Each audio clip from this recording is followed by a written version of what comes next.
Michelle, y a propósito de Cali, es un honor poder saludar a esta hora a la máxima autoridad eclesiástica de Cali, el arzobispo de Cali, Monseñor Héctor Monsalve. Eminencia, buenos días. Buenos días, soy Darío Monsalve y me alegra mucho saludarlos y hablar con ustedes. Muchas gracias, arzobispo. Naturalmente, en estos tiempos de dificultad es muy importante, pero muy importante, la participación de la Iglesia, y siempre golpeamos las puertas de la Iglesia cuando hay circunstancias de esta gravedad. Quería preguntarle su opinión, sobre todo de lo que usted está viviendo en Cali, y qué sugiere usted para superar este momento tan difícil. He sugerido dos consignas. Una, protesta sin armas, y eso pues toda una expresión para todos. Hay que volver las calles a la gente. Y lo segundo, concertación con garantías. Eso significa un gesto de un compromiso de inclusión inmediata, una anticipación de derechos no reconocidos a sectores de reclamantes, sobre todo en los puntos de bloqueo, y una estrategia pues de conversación pronta, porque no son diálogos alargados, dilatados, sino, como digo, más de anticipar derechos, que es como el deber del Estado, que mucha gente de los que están en las protestas no son sujetos de derecho. Para ello, pues lógicamente que el esquema militar no ayuda en la medida en que se disparan armas dentro de la ciudad. Hay una actitud, digamos, de represada en el alma de la gente, que se ha expresado también con saqueos y vandalismo en algunos sectores, y en Cali fue muy grave. La destrucción sigue siendo todavía muy fuerte de estaciones de servicio. Ahora han mermado de pronto más los saqueos, pero también las cámaras de multas, los peajes en el entorno, todo el tema, digamos, de reclamo, las estaciones del transporte, todo esto, como una destrucción con algún simbolismo en relación con la carestía, con la opresión que siente la gente en términos económicos. Y veo que el camino es salir de la confrontación así y entrar en una estrategia de diálogo que el gobierno finalmente la está tratando de aceptar, y en ese diálogo llegar con propuesta de garantías de derechos de manera inmediata. Para usted, nosotros a la distancia pues registramos unos videos, hay unos que son falsos, otros que son verdaderos, unos que se escuchan unos disparos, otros que tienen unas camionetas que no se identifican muy bien. Para usted, por lo que le han contado y por lo que usted pueda llegar a saber, ¿quién está disparando en Cali? La verdad que es muy difícil, y en este momento yo estoy tratando solo de que no disparen, porque pues aparecen gentes disparando por todos los lados, se han movido, tienen una movilidad por toda la casa, como Pedro por su casa decimos. Se han identificado carros pues de alta gama, blindados, a veces escoltados aparentemente por la policía o realmente.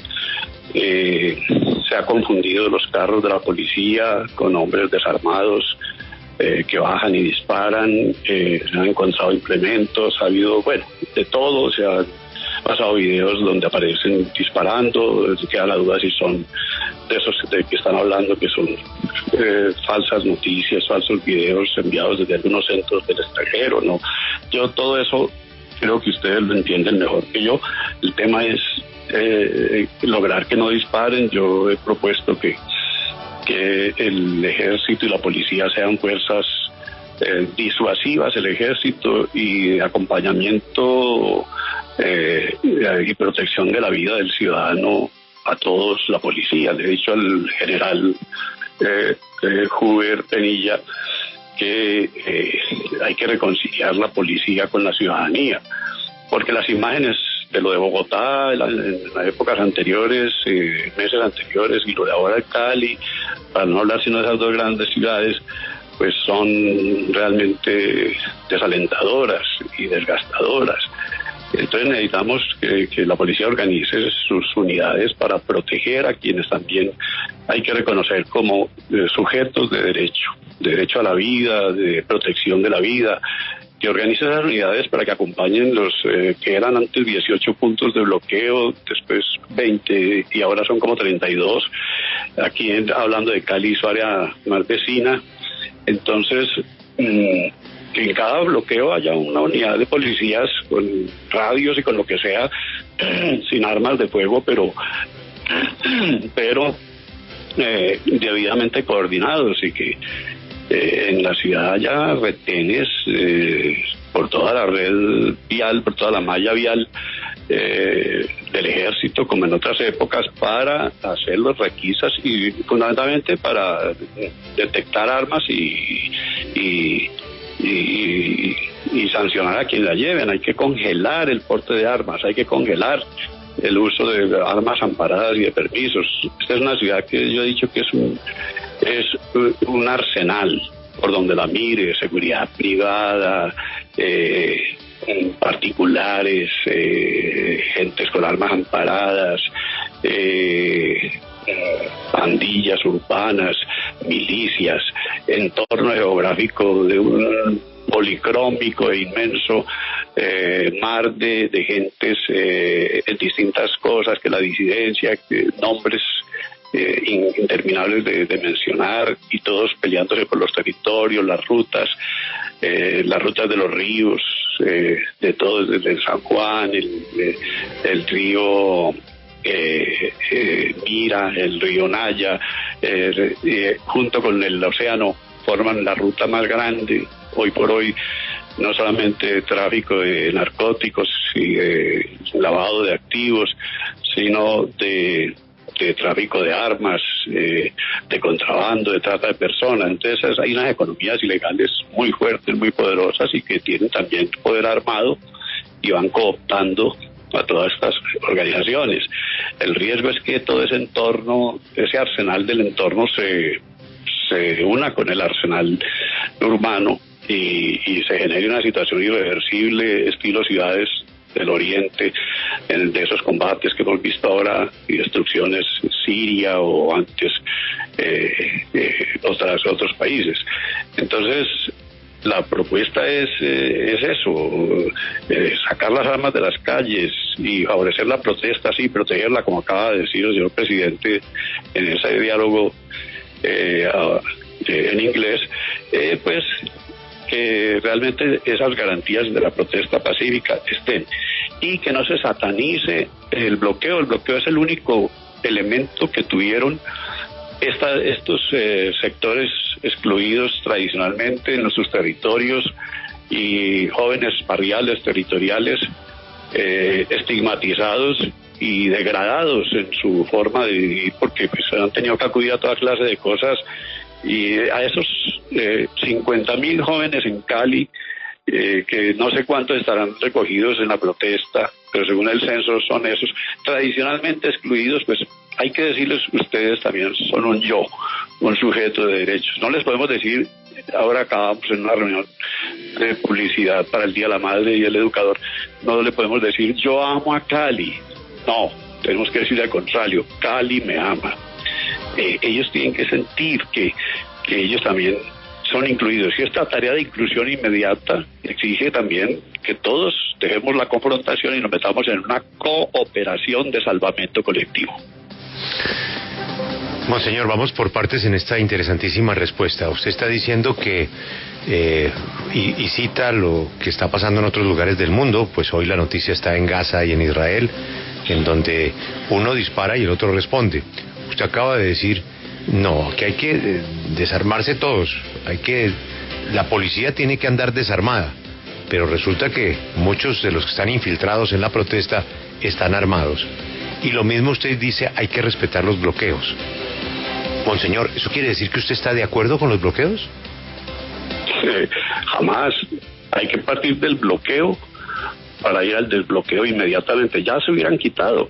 Nosotros por eso abrimos el corredor humanitario, porque, claro, le decimos a un muchacho, venga, o a una muchacha, abramos este corredor humanitario, póngale horarios al paso de vehículos, etcétera. Entonces eso se ha logrado y eso ha ido engrosándose, por eso el ambiente tenso bajó, comenzó a llegar la gasolina, comenzó a llegar la comida, bueno, cuando ha habido bloqueos en Buga o en otros lugares que no controlamos nosotros directamente, por ejemplo, antenoche se quitaron unas tractomulas que llevan esas 200 toneladas diarias que salen de Cali, de Pactemás, o no sé cómo se llama esa empresa que los produce, y se distribuye a 32 ciudades del país para atender a los enfermos de diálisis, a los enfermos renales, y que ya estaban pues aún sin los implementos para una diálisis, 9.000 personas en el país, en 32 ciudades. Entonces pues me apelaron a mí y yo apelé al ministro del Interior rapidísimo y no sé qué se hizo, pero ya esas 200 toneladas comenzaron a fluir, porque eso es lo que necesitamos. No es que no es todo o nada, y todo ya o nada ya. Armas como solución, no es arma contra arma, es que ese camino es peligroso. Por eso ayer mismo tuve que escribir una carta que me salió del alma a mí mismo, a los indígenas, pidiéndoles perdón por lo que vivieron aquí en Cali. Ellos aceptaron nuestra petición y la de mucha gente para que se regresaran a sus territorios. Estaban tratando de acompañar las protestas, las manifestaciones. Hicieron ayer un gran desfile en sus chivas para ir por todos los puntos de resistencia y salieron pues en una cosa señor. A mí me pareció majestuosa, colorida, para volver a buscar otro territorio. Perdón. Ya le pregunto por la carta precisamente, pero usted está diciendo que no hay que satanizar los bloqueos. Llevamos 15 días de bloqueo y escuchábamos ahorita a la presidenta ejecutiva de la Cámara de Comercio de Buenaventura, una población tan afectada que en este momento está desabastecida completamente. ¿Cómo no rechazar este tipo de manifestaciones? Sí a la protesta, pero no al bloqueo cuando hay gente que la está pasando tan mal. Pero ¿tú qué ofreces? Sí a la protesta y no al bloqueo. Tú no te das cuenta que también esa gente que hace los bloqueos la está pasando muy mal. Tienen víctimas, sus familias que eran sostenidas por tal o cual muchacho está ahora desaparecido o encarcelado o muerto o herido o fugándose. Claro, monseñor. Pero piensas que detrás de ellos hay unas cosas que no son ni tan costosas. Monseñor, pero ya a 3 personas han perdido. 3 personas en el Valle del Cauca han perdido la vida, monseñor, por no dejarlos pasar. No, cuando la gente está en una protesta verdaderamente porque es que no tiene mínimos vitales. Si tú le dices a un muchacho, deje pasar comida, pero a ese muchacho no le ofreces comida, ya eso es la otra cosa, es así, que haya abastecimiento. Esa no es la palabra con que hay que llegar a esto, ni la bala, ni a decir abastecimiento. No. Mira, pero no se trata solo del abastecimiento, monseñor. Pero estamos hablando de que también ya se perdieron 3 vidas. Que deje pasar los implementos médicos.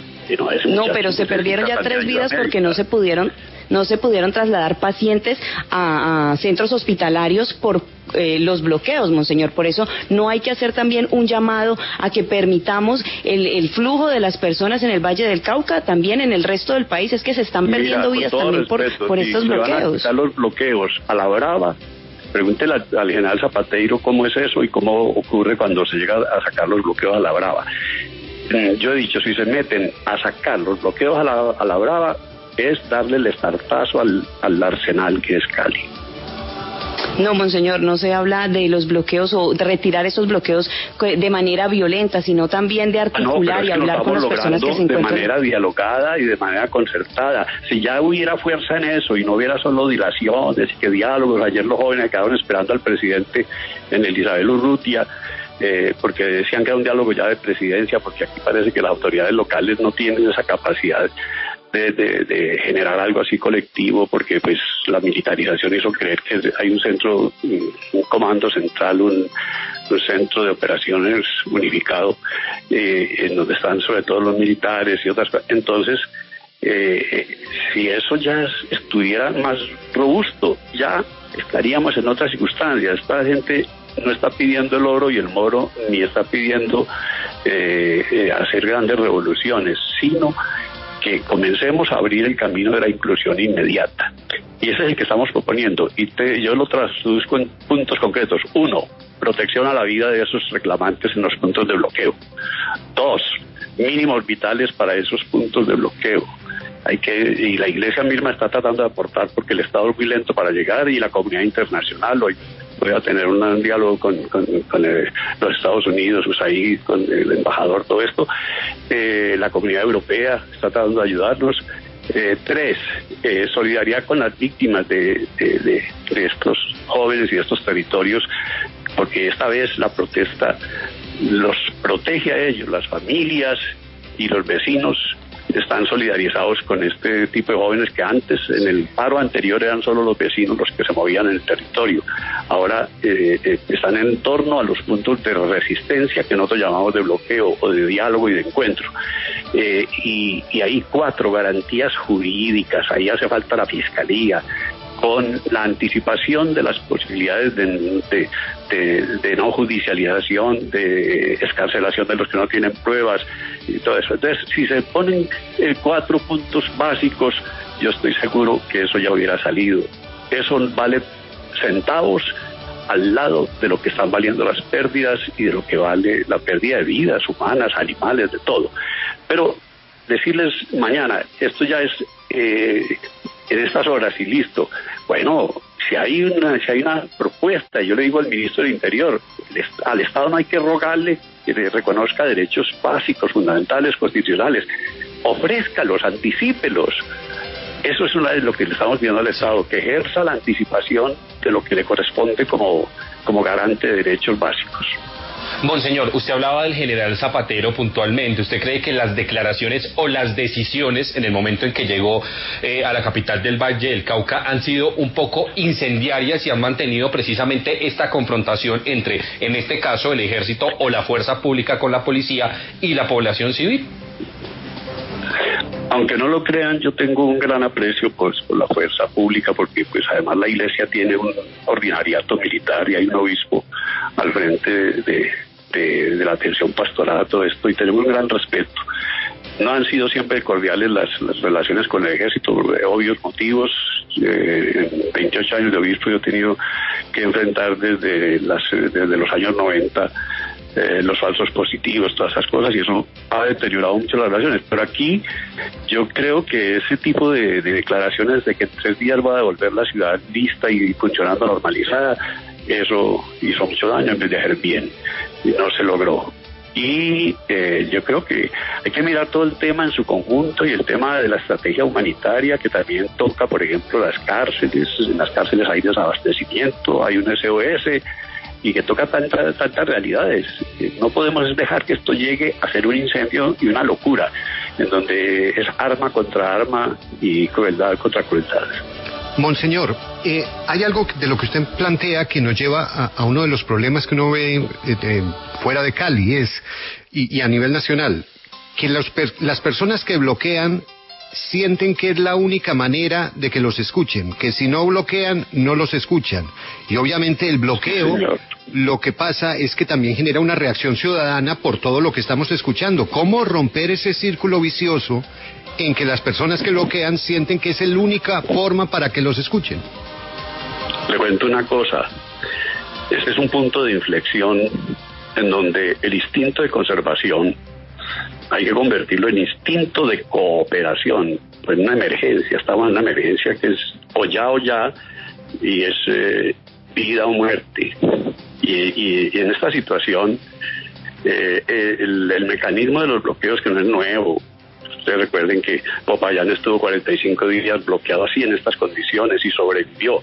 Que Buenaventura estuvo 23 días en el paro cívico en estas condiciones y sobrevivió, y saben lo que es Buenaventura. Lo que pasa es que es muy importante que en estas circunstancias se asuma esa voluntad de cooperación. En Cali, por ejemplo, y esto lo digo con todo el cariño y el respeto, los sectores fuertes económicos pidieron la intervención militar ante los destrozos del paro. El gobierno acaba de justificar en esos destrozos la acción militar. Se dio todo lo que se ha dado en Cali, que está por esclarecerse y por fijar responsabilidades, incluida el domingo con 10 o 12 indígenas heridos, algunos al borde de la muerte, como una joven indígena que fue baleada en su abdomen y está en la clínica de Lili. Esto los hizo sentir que lo militar era la solución, pero rápido en sus reuniones el sector económico de Cali entendió que no era por ahí, era el camino de la concertación. Hoy estoy esperando tener esas reuniones en las horas siguientes con esos sectores económicos. Ya estamos vinculados desde casi al comienzo del paro. Acabo de terminar la reunión matinal que se hace a las 6 de la mañana, porque aquí me ha tocado trabajar en la red, con toda la gente, en la casa, para atender desde el alcalde, la gobernadora, el gobierno, que ya comenzó a dialogar, por lo menos antes no nos respondían, pero ahora estaba aquí el Ministerio Público y han estado los ministros y viceministros, en fin, los responsables de derechos humanos y la comunidad internacional, que siempre ha estado al pie. Yo esa línea la tengo hace mucho rato, y también tenemos esa comunicación. Nosotros no tenemos nada en la iglesia sino un capital que se llama confianza, y lo pongo a disposición, lo que tenga que ver conmigo y con las actividades de Cali, y yo creo que con todo el país. Pongo a disposición de Colombia en este momento el capital de la iglesia que llama confianza. En donde esté, donde no haya confianza, porque no se ha manejado bien las cosas, porque hay rupturas, porque no se ha participado, pues les extendemos con mucho gusto esa confianza que aquí, en Cali y en el suroccidente y el Pacífico, la hemos cultivado paso a paso, con mucha paciencia, con mucha resiliencia. Monseñor, ¿qué decirle a la senadora María Fernanda Cabal, que está pidiendo su traslado, que le está diciendo activista del mal, que le está diciendo descarado, así como mucha gente en Cali que dicen que se vieron afectados por la minga? ¿Qué decirles a ellos? Mire, yo a los de la minga son mis feligreses, muchos de ellos, y yo llamé a los párrocos inmediatamente de la María y mandé a mi vicario de lo social, y en forma rápida, pues ya habían ocurrido las cosas, pero pues se pudieron recoger los heridos, se pudieron dispersar los unos para su casa, para sus condominios. El párroco comenzó a ponerles videos, mensajes rápidos a sus feligreses, y no decía no disparen. Miren la palabra que usó el párroco, qué inteligente, un tipo joven. No disparemos más, se lo ruego por Dios, no disparemos más, todos en sus condominios, en sus casas, y le hicieron caso. Yo creo que también a los indígenas les dijimos, no más, y no sigan haciendo papel de policía en Cali, eso es equivocado, vuélvanse a sus territorios, bajen el nivel. Se fueron. Mire, se logra mucho con la palabra. Se logra mucho con la palabra. Yo, a las personas que me han dicho, yo no soy inhumano, yo también siento rabia, pero no tengo ni odio ni rencor con nadie. Yo he estirado mi mano siempre a la izquierda y a la derecha, si vamos a hablar eso, o a las dos orillas, para utilizar un nombre que ponen aquí en Portal. Realmente yo he encontrado de los sectores radicales, los indígenas, las negritudes, las organizaciones, las plataformas ideológicas, los estudiantes, los educadores, la subversión, todos los paramilitares, hemos encontrado muchas respuestas de querer llegar a un punto de acuerdos, de paz. Al otro lado, a la otra orilla, ha sido mi gran sorpresa, estiro la mano y he encontrado la respuesta, no total, porque hay parcialmente gente que trabaja con nosotros, incluso empresarios, pero una respuesta mayoritaria intransigente. Esa intransigencia ahora debe convertirse en cooperación, y es voluntad armada y de que esa avala que vamos a cambiar este país debe volverse cooperación. En primer lugar, del Estado colombiano. Esa estrategia no puede ser dilación, porque el Estado colombiano ha sido provocación. No podemos mentirnos, esto fue provocado, está siendo provocado.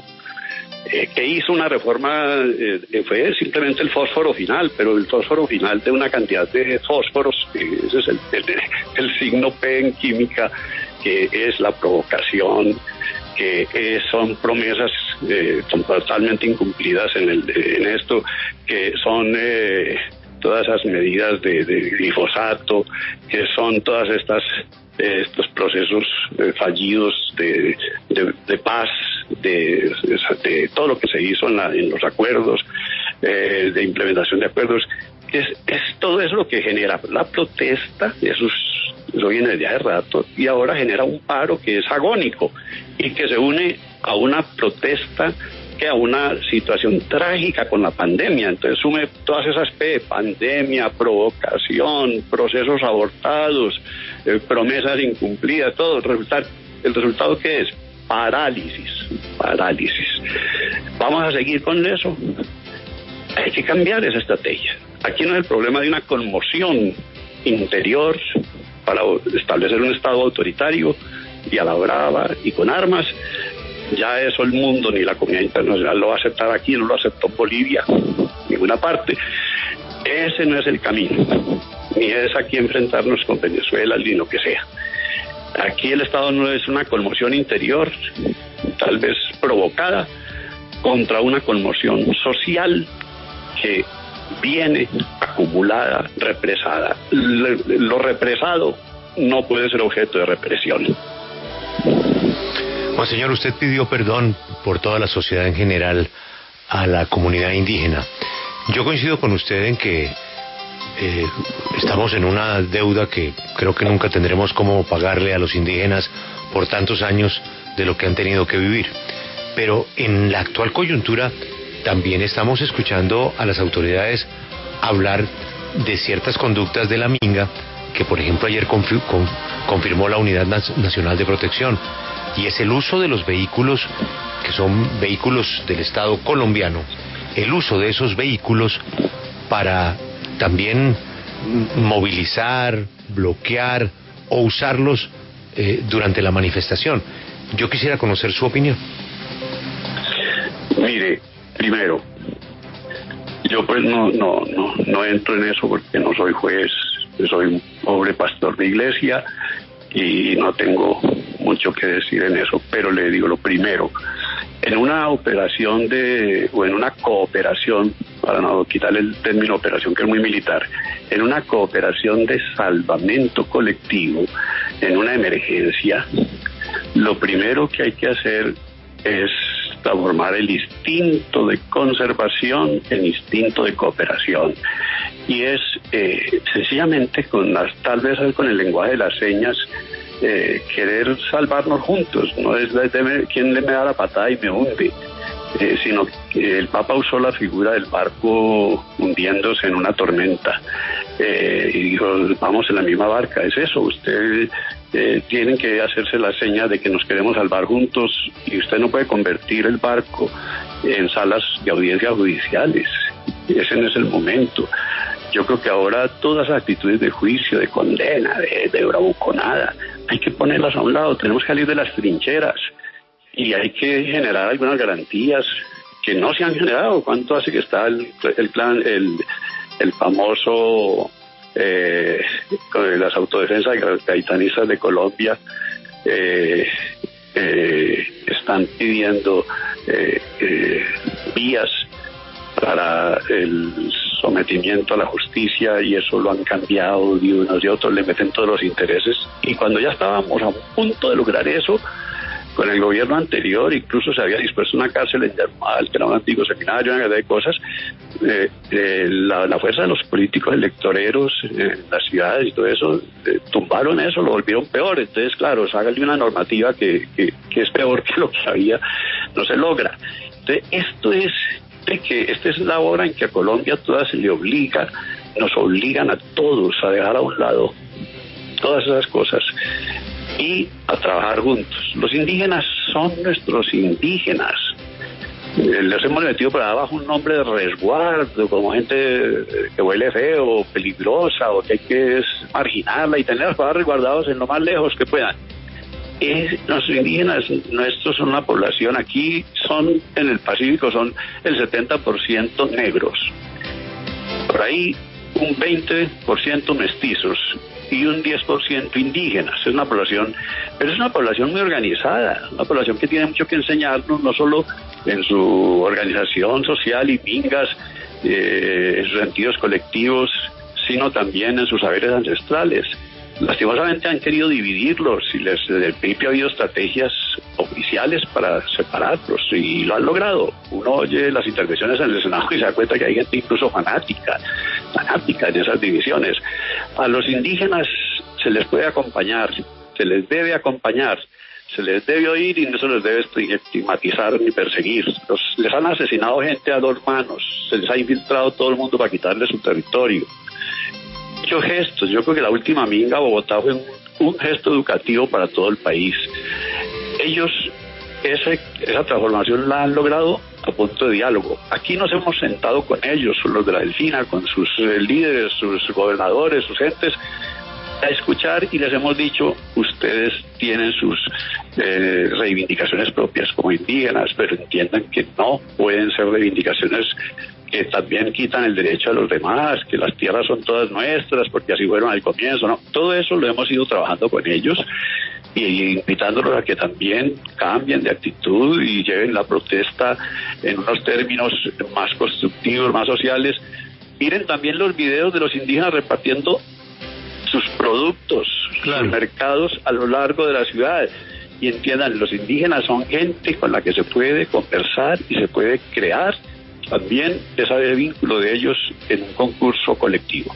Señor arzobispo, yo valoro mucho su participación en la W porque las aguas están muy revueltas y usted se ha convertido en un elemento principal de el debate que el país está enfrentando en esta crisis. Usted habla de provocación, de confianza, de generosidad, pero el énfasis suyo me ha parecido el uso de las armas, que usted lo que ha pedido es no disparen, y puso un ejemplo de un sacerdote que logró parar la bala. Yo le quiero hacer esta observación. El problema en Colombia para enfrentar esta crisis es que la ley está quedando marginada, porque estamos aceptando cosas que la ley prohíbe, que las considera delitos.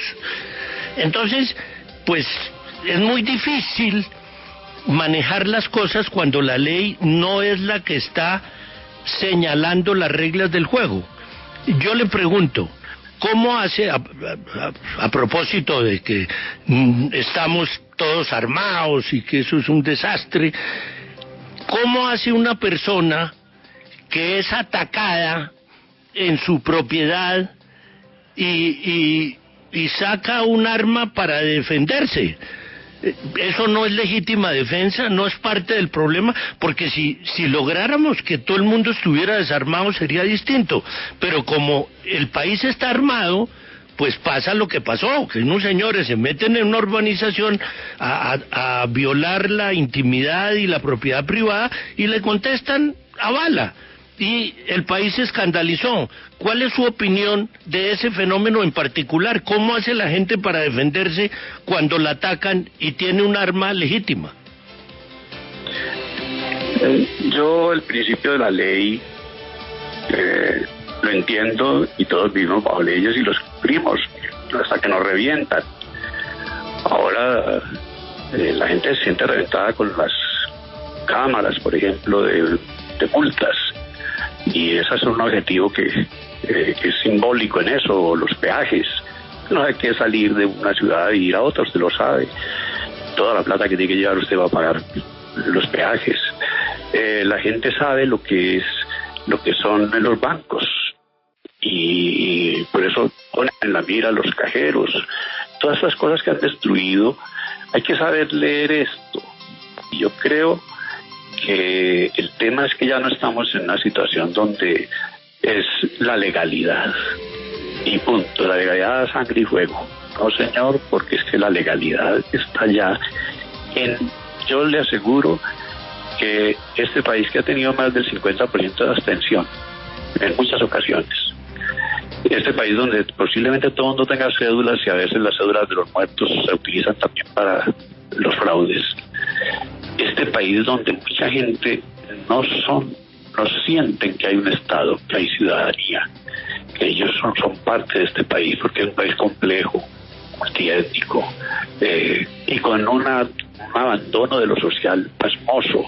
El Pacífico no existía para el Estado y no existirá ahora con el libre comercio internacional. Eso, toda esta forma de entender el país, de venderle el país al extractivismo, entregárselo para montar seguramente negocios gigantescos de importación de maquinarias mineras, lo que sea, esto todo le ha hecho mucho daño a la sociedad colombiana. Pero es que ya estamos en una situación larguísima de ilegalidad. La economía nuestra ya más ilegal que legal. A veces la gente piensa que hasta el mismo Estado maneja economía ilegal, o miembros del Estado. La corrupción es eso, es una economía ilegal. La contratación con las coimas, eso es economía ilegal, lo de Brecht, todo eso, los puentes que se hacen costosísimos y al otro día se caen. Entonces, este es un país que necesita caminar hacia la legalidad, pero no hacia la ley, hacia la legitimidad, pero no hacia los gobiernos. Los gobiernos tienen que legitimar el Estado para poder ser legítimos. Y le hago la pregunta, ¿usted cree que este país como va y como está, va a tener elecciones libres y de juego democrático en el 2022? Bueno, señor, ¿usted cree que no? Les debo la respuesta a ustedes. Esto tiene mucho que ver también con el calendario electoral. O sea, ¿usted cree que en esta confrontación también se está buscando afectar el proceso electoral? O direccionarlo. Y hay fuerzas geopolíticas muy opuestas y para un lado y para otro. Aquí nos hicieron creer que era el castrochavismo y ahora estamos pidiendo, y seguro eso va a ser una petición, que el gobierno se legitime, este u otro, yo no sé, para poder convocar a elecciones, porque si lo que están buscando es abstención y repetir el esquema del sí y del no, cuando el proceso de paz, pues eso fue de una abstención miedosa. Los ciudadanos que apoyábamos el sí nos quedamos solos frente a los que apoyaban el no. Eso, la gente creyó que eso era espontáneo. Aquí ya la votación no es espontánea. El Estado cada día es más una empresa y entonces uno compra las elecciones para tener después el Estado y con el Estado pagar y avanzar como empresa. Eso es muy grave. Incluso empresas familiares, dinastías, todo eso. Yo creo que hay que pensar que la legalidad se construye. No hemos podido que este gobierno y su comisionado de paz entiendan que paz con legalidad es, al contrario, es construir legalidad para que haya paz. Pero esa legalidad se construye y se venía construyendo en un proceso de paz. Esas discontinuidades, esas disrupciones, ese sentir que cada uno hace lo que quiere y el Estado, eso es gravísimo. Preguntémonos, ¿quiénes han destruido la institucionalidad en Colombia? No es la subversión. ¿Quiénes han destruido la institucionalidad en Colombia? Es la misma gente que se infiltra en la institucionalidad para robársela. Bueno, señor, esta es la última pregunta, escuchándolo con mucha atención. A mí me parece que usted tiene toda la libertad de decir lo que quiera y de transmitir lo que quiera. Y también me consta que usted permanentemente está tendiendo puentes y enviando mensajes para tratar de superar distintas situaciones que le ha tocado vivir, especialmente en una zona tan complicada como nuestro querido Valle del Cauca. Pero me pregunto, el año pasado usted tuvo una declaración muy fuerte contra el gobierno. Creo que la palabra que utilizó fue genocida. Y ahora, escuchándolo en estas declaraciones, pues usted tiene unas posiciones, para mí, absolutamente respetables. Se puede o no se puede estar de acuerdo, hace parte del ejercicio. Pero pienso, ¿cómo es su relación con sus superiores? ¿Tiene usted algún inconveniente por esas cosas que dice con el episcopado?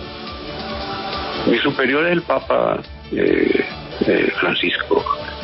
La conferencia episcopal son mis hermanos y hay hermanos mayores, el arzobispo primado, y hay hermanos mayores los que dirigen la conferencia episcopal, pero en la iglesia los obispos somos autónomos. El día que el Papa me diga que salga de Cali salgo, pero no cuando me lo dice porque alguien que tiene otra misión. Por ejemplo, yo respeto la misión del nuncio apostólico, lo valoro mucho.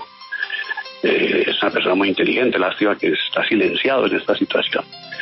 Pero cuando la diplomacia se permite entrar en choque con lo que es pastoral, con quienes estamos metidos en una historia larga y sabemos qué está pasando y lo vemos todos los días, nosotros no podemos quedarnos callados ante estos asesinatos sistemáticos, selectivos, direccionados completamente para volver nada unos acuerdos.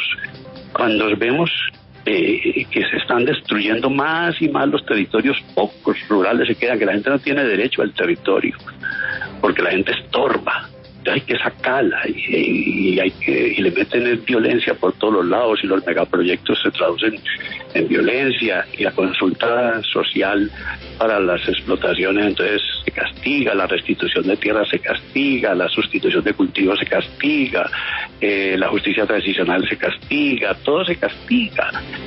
Por Dios, la legalidad es la locura del manicomio, Colombia. Pues, qué pena, pero es que de su respuesta me surge otra pregunta. Usted ha dicho que el nuncio... No, tranquilo, vea, yo solamente... El nuncio está muy callado. ¿Por qué cree usted que...? Y ayudo, y a usted le estoy respondiendo hoy porque siento que debo hablar algunas cosas, pero no, yo no tengo ningún interés personal. Yo me puedo hacer a un lado ya. Listo, pero mire, y eso es lo usted dijo para sin que se ahorre vida, yo me hago a un lado si es necesario, sí. Pero no, yo estoy aquí en mi deber, sin querer queriendo. Usted dijo hoy, y yo le agradezco. Usted dijo que el nuncio está desaparecido. ¿Por qué cree usted que el nuncio en un momento como este no está participando? Pues porque está ayudándole al gobierno en los diálogos con el ELN, y eso está bien.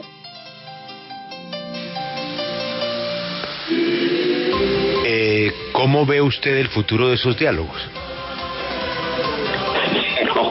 No les veo futuro mientras no nos metamos todos en una cooperación de salvamento nacional. Ahí tienen que entrarse también todos los grupos subversivos y los grupos paramilitares y toda esta selva de lucha armada y de delincuencia y de criminalidad. Aquí el problema grave es quién detiene los carteles internacionales, que ya los dejamos empoderar, como le decía ahora, con esa red vial marítima y fluvial, acuática. Perdóneme que me atraviese. ¿Usted cree que la falta de confidencialidad para el presunto proceso con el ELN daña el proceso? Es decir, que se necesita confidencialidad para manejar un proceso de paz. Yo creo que en términos en donde todavía el Estado tiene la capacidad de dar garantías y no de recurrir a la fuerza, de ser un Estado de Derecho, se pueden manejar esos términos así. Yo creo que como están las cosas ahora, hay que ser explícitos. ¿Estás para el lado de que nos hundamos y nos demos bala contra bala, o nos metemos a cooperar todos, y también esas fuerzas subversivas y armadas y estos señores del narcotráfico, que ellos ya se enseñaron a vivir en el río revuelto porque es donde pescan? Yo no sé quién les va a decir alto. Eso ya es otro tema muy grave. Aquí hay una concurrencia de cosas, digamos, manejables y otras de cosas no manejables. Me gustaría mucho que el gobierno americano de Biden, después de ese esfuerzo gigantesco que hicieron para recuperar la dignidad de Estados Unidos en una forma tremenda pero democrática, garantizada por todos los estados, así hubieran dicho que era un robo, creo que el gobierno americano sería una mano muy oportuna para asesorar al gobierno colombiano, Monseñor, en una estrategia de diálogo. Monseñor, de usted se pueden decir muchas cosas, pero la que no se puede decir es que usted no dice lo que piensa. como lo ha dicho en esta entrevista. Y por eso mismo, usted sabe que genera mucha molestia. Usted sabe que esta entrevista está generando en este instante mucha molestia a muchas personas. ¿A usted le preocupa? Pido perdón, porque ese no es el objetivo. Ustedes me hacen preguntas, me obligan a dar respuestas. No, por eso. Pero además, porque no, de eso se trata, que usted diga lo que siente y que lo diga con la sinceridad que lo hace. Pero por eso le pregunto. Yo soy un cura, yo seré sacerdote hasta el último instante de mi vida o hasta que me maten. Pero aquí estoy haciendo el papel de sacerdote y yo acepto todas las incomprensiones, las luchas, eso no me preocupa, ¿no? Si he sentido rabia, no tengo ni rencor ni odio contra nadie. El que crea que yo sirvo para alguna cosa, me digan. Yo no estoy buscando nada para mí. Le digo, es que si lo mejor es que yo no participe, no participo, pero la gente espera que los pastores de la iglesia hagan algo. Yo no soy capaz de quedarme quieto viendo morir la gente. Última pregunta de verdad, monseñor. Ni una más. Usted dijo en esta entrevista que todo lo que estamos viviendo, entre otras cosas, busca afectar el proceso electoral. ¿Usted tiene claro qué campaña, así no me la quiera decir, qué campaña afectaría la situación que estamos viviendo hoy?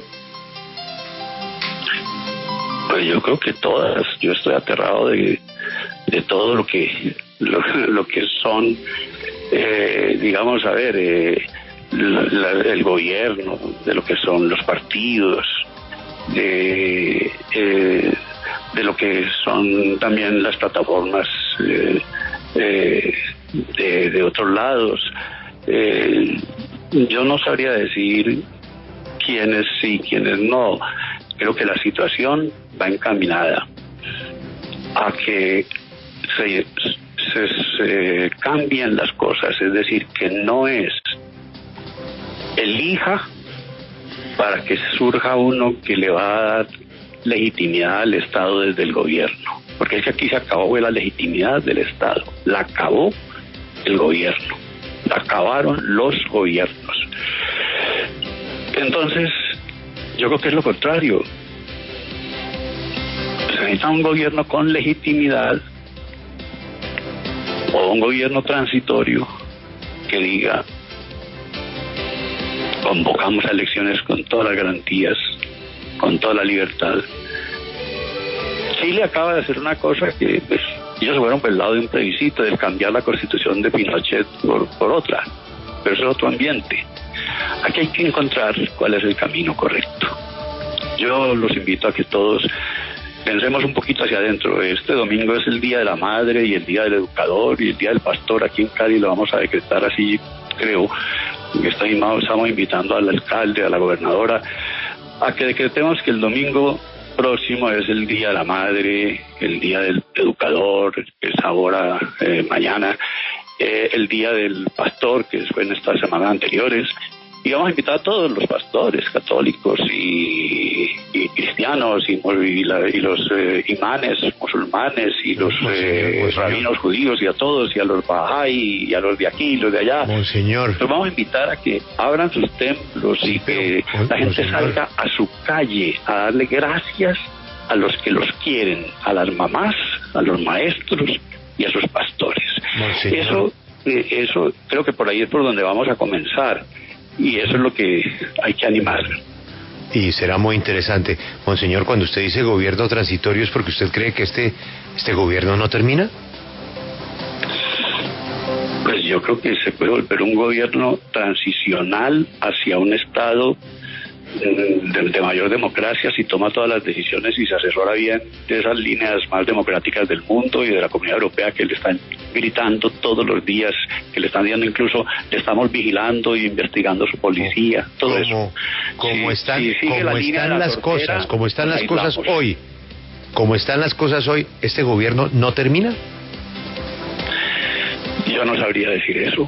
Yo esperaría que termine y que sea no de transición, mejor, no sea un gobierno de tránsito inventado ahora la carrera, ni un Guaidó, que de pronto ese nombre le suena mucho más adaptado al gobernante, sino que sea un